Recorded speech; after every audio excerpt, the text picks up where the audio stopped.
21 Tangkhul civilians who were reportedly abducted by Kuki armed persons at Shangkai village in Ukhrul district were safely released early this morning. According to reports, the hostages were handed over to Litan police station around 4 a.m. and later taken to Ukhrul, where they were reunited with their families at the Tangkhul Nagalong office.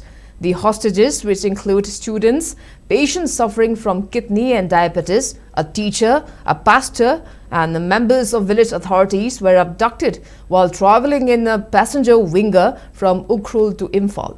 Upon hearing the news, Tangkhul Nagalong submitted a written appeal to Chief Minister Yumnam Khemchand requesting the safe release of the abducted civilians.